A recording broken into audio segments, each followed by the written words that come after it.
नमस्कार, जय जोहार। मैं हूं सत्यजीत घोष और आप देख रहे हैं आपका अपना पसंदीदा news channel Chhattisgarh now digital.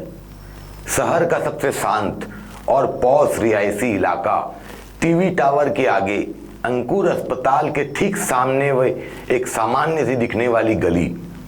शाम के करीब 7 से 8 बज रहे थे और चहल पहल आम दिनों की तरह ही थी। किसी को भी रत्ती भर अंदाजा नहीं था कि जिस पड़ोस में वे अपने परिवार के साथ एक सुकून की जिंदगी जी रहे हैं, वहां बंद दरवाजे के पीछे जिस्म फरोशी का एक बड़ा और संगठित बाजार सज रहा है। लेकिन इस शांति को चीरती हुई जब सादे लिबास और पुलिस की वर्दी में एक विशेष टीम ने अचानक एक मकान की घेराबंदी कर दबिश दी, तो पूरे इलाके में मानो भूचाल आ गया। रायगढ़ पुलिस की इस सटीक सर्जिकल स्ट्राइक ने शहर के भीतर पनप रहे एक ऐसे गंदे खेल का पर्दाफाश किया जिसने हर किसी को सन्न कर दिया। यह कोई आनंद फानन में उठाया गया कदम नहीं था। पिछले कई दिनों से रायगढ़ पुलिस को लगातार अपने मुखबिरों से यह गुप्त सूचनाएं मिल रही थी कि इस विशिष्ट मकान में असामाजिक तत्वों और अनजान चेहरों की आवाजाही कुछ ज्यादा ही बढ़ गई है। मामला एक प्रतिष्ठित रिहायशी इलाके और अस्पताल जैसी संवेदनशील जगह के ठीक सामने का था। इसलिए रायगढ़ पुलिस अधीक्षक शशि मोहन सिंह ने इसे बेहद गंभीरता से लिया। बिना कोई वक्त गंवाए नगर पुलिस अधीक्षक मयंक मिश्रा के कुशल नेतृत्व में चक्रधर नगर थाना पुलिस और साइबर सेल की एक गोपनीय संयुक्त टीम का गठन किया गया। ऑपरेशन को इतना गुप्त रखा गया कि आसपास के परिंदों को भी इसकी भनक नहीं लगी। शाम ढलते ही ऑपरेशन क्लीन का बिगुल बज गया। ठीक 7 बजे जब इलाके में लोगों की सामान्य आवाजाही चल रही थी, पुलिस की टीम बिजली की फुर्ती से उस तयशुदा मकान के भीतर दाखिल हुई। पुलिस के इस अचानक एक्शन से अंदर मौजूद लोगों के होश फाख्ता हो गए। उन्हें ना तो संभलने का मौका मिला और ना ही भागने का कोई रास्ता नजर आया। जब पुलिस अधिकारियों ने मकान के भीतर कदम रखा और कमरों की तलाशी लेनी शुरू की, तो अंदर का नजारा देखकर वे खुद भी दंग रह गए। बाहर से एक साधारण सा दिखने वाला यह रिहायशी मकान अंदर से पूरी तरह एक वेश्यालय में तब्दील हो चुका था। छानबीन के दौरान यह साफ हो गया कि यहाँ कोई छोटा मोटा या छिटपुट काम नहीं, बल्कि एक बेहद सुनियोजित तरीके से चलाया जा रहा देह व्यापार का अड्डा था। मकान के भीतर बकायदा लड़के और लड़कियों के लिए अलग अलग कमरों की विशेष व्यवस्था की गई थी।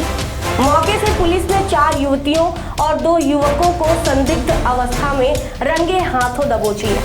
इसके अलावा मकान के कोनों और कमरों से भारी मात्रा में देह व्यापार में इस्तेमाल होने वाली आपत्तिजनक सामग्रियां बरामद हुई, जो इस बात की चीख कर गवाही दे रही थी कि यहाँ किस पैमाने पर अनैतिक कार्य को अंजाम दिया जा रहा था। पुलिस ने फौरन सभी साक्ष्यों को जब्त कर लिया है। इस सनसनीखेज खुलासे के बाद से इलाके में लोगों का गुस्सा 7वें आसमान पर है। सभ्य समाज के बीच चल रहे इस गोरख धंधे ने सीधे तौर पर मकान मालिकों की नीयत और उनकी नागरिक जिम्मेदारी पर भी गंभीर सवाल खड़े कर दिए। पड़ोस में रहने वाले एक स्थानीय नागरिक सुमित कुमार अग्रवाल ने पुलिस और प्रशासन के सामने अपना कड़ा आक्रोश जताते हुए सीधे तौर पर मकान मालिक को कटघरे में खड़ा किया है। उनका तीखा सवाल है कि क्या मकान मालिक सिर्फ मोटा किराया वसूलने और पैसा खाने के लिए अपनी आंखें मूंद कर बैठे हैं?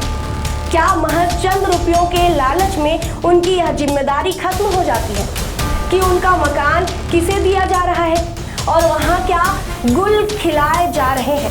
सुमित अग्रवाल ने पुलिस प्रशासन से पुरजोर मांग की कि ऐसे मकान मालिक के खिलाफ भी सह आरोपी बनाकर कड़ी कानूनी कार्यवाही की जाए। इसके साथ ही उन्होंने पुलिस वेरिफिकेशन के अहम मुद्दे को उठाते हुए पूछा कि आखिर बिना गहन जांच पड़ताल के इन संदिग्ध महिला पुरुषों को यहाँ रहने की इजाजत कैसे मिल गई। सूत्रों की माने तो इस पूरे गंदे खेल की जड़ें काफी गहरी हो सकती है और इसके तार कई बड़े चेहरे से जुड़े हो सकते हैं। विश्वसनीय सूत्रों के अनुसार जिस मकान में यह रैकेट चल रहा था वह गड़ुमरिया के रहने वाले इंद्र साहू का बताया जा रहा है और पुलिस के लिए यह जानना सबसे अहम है कि इस पूरे सिंडिकेट का मास्टरमाइंड कौन है। फिलहाल इस हाई प्रोफाइल मामले में पुलिस प्रशासन की ओर से विस्तृत आधिकारिक बयान का इंतजार किया जा रहा है। पकड़े गए सभी 6 आरोपियों को एक गुप्त स्थान पर रखा गया है जहां उनसे कड़ाई से सघन पूछताछ जारी है। पुलिस अब इन आरोपियों के मोबाइल फोन्स और कॉल डिटेल्स खंगालने में जुट गए हैं।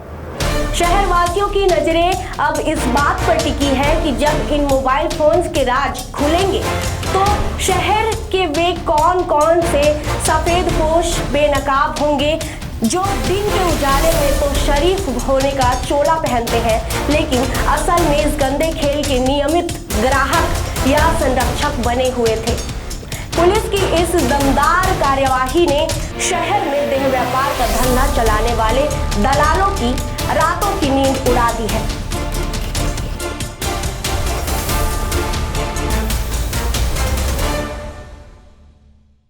मामला तो मेरे को अभी क्रांतिकारी संकेत में मैंने देखा कि किसी पत्रकार महोदय ने व्हाट्सएप वाले ग्रुप में डाल रखा है कि इस रोड में ऐसा मतलब कोई कार्रवाई हुई है पुलिस के द्वारा।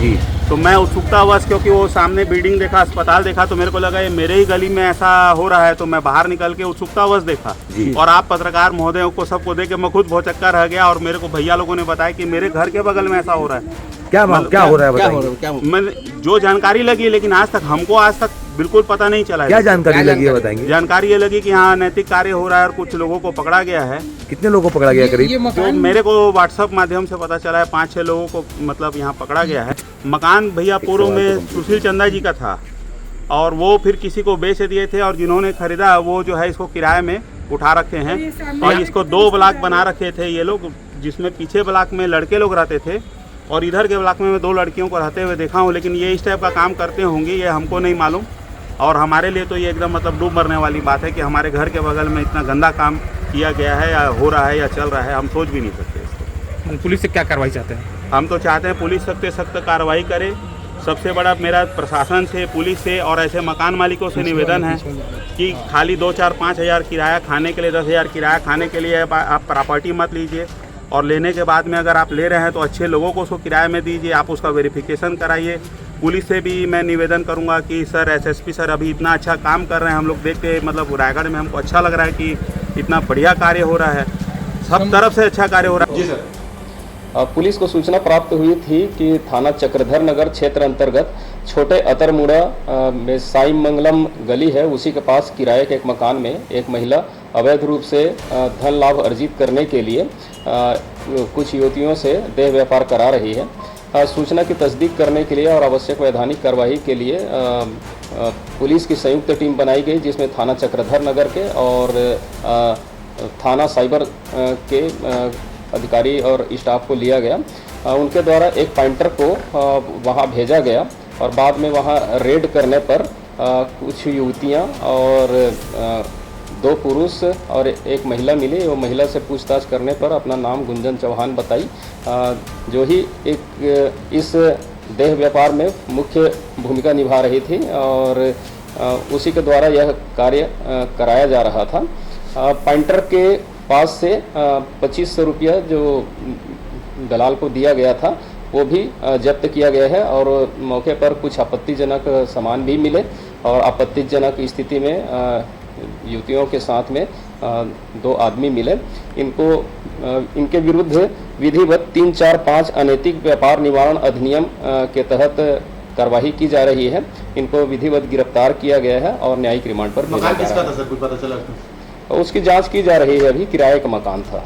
महिला को पूर्व में भी कोई ऐसा प्रकरण दर्ज है? उसकी भी अभी पतासाजी की जा रही है। स्थानीय की बाहर से ये जो गुंजन चौहान जो है, जो यह देह व्यापार संचालित करवा रही थी, वो सारंगगढ़ बिलाईगढ़ जिले की रहने वाली।